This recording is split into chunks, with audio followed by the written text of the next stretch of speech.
Termina il suo mandato di presidente del Rotary di Agrigento il dottore Salvo Alaimo, che nella serata di ieri ha riunito i componenti del club agrigentino per tracciare un bilancio dell'attività svolta durante la sua presidenza con una conviviale, un'attività intensa con diversi appuntamenti. Tra i tanti quello tenuto al Teatro Pirandello con il governatore Gaetano De Bernardis, che ha svolto una lectio magistralis sulla figura di Luigi Pirandello, che ha visto anche la partecipazione dell'attore siciliano Sebastiano La Monaco. Tra le iniziative anche il premio Aldo Timineri, la donazione degli alberi alla forestale di Siculiana. Beh sì, diciamo è stato un anno molto intenso, pieno di iniziative, nonostante la pandemia e la guerra che ci ha per qualche periodo anche bloccato nelle iniziative. Tutto sommato però le cose sono state fatte, sono state realizzate, abbiamo raggiunto gli obiettivi, quelli che ci eravamo prefissati.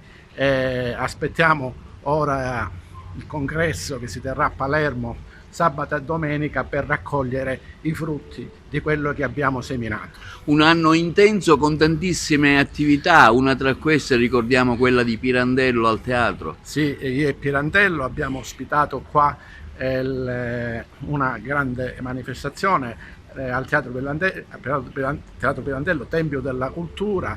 In quell'evento è venuto il nostro governatore Gaetano De Bernardis, insieme all'attore Lo Monaco ci hanno praticamente deliziato in quell'evento, che è stato anche un evento con raccolta di fondi per la Rotary Foundation. Quindi cosa augurare al suo successore? Bene, ora sono certo che Salvatore Attanasio, il nuovo presidente, continuerà a far bene, sicuramente il Rotary continuerà a fare la sua parte degnamente per la comunità. L'evento è stato anche allietato con la presenza del noto attore siciliano Gianni Nanfa, con oltre 40 anni presente nell'attività teatrale e cabatteristica nazionale siciliana.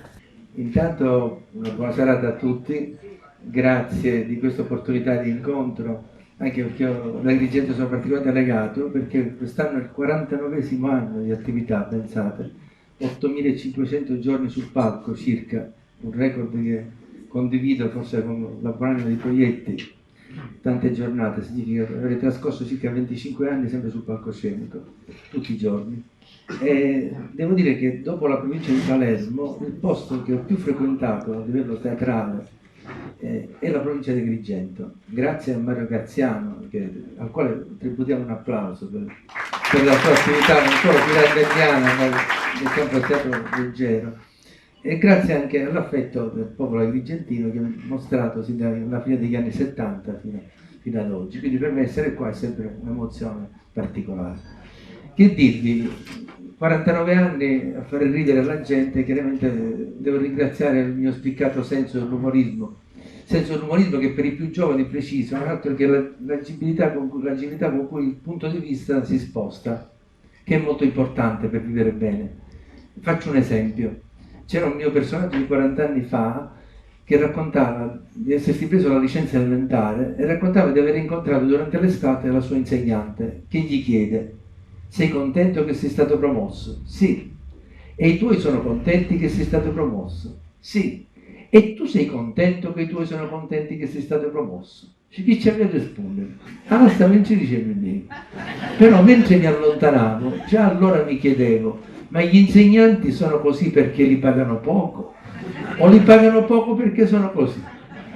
Questo è il senso dell'umorismo, questo spostamento del punto di vista, che funziona, che tra l'altro ha un pregio che è molto bello, che non finisce con l'età, cioè non si affievolisce, ma aumenta con l'età, per cui più vecchi si diventa, più il senso dell'umorismo cresce.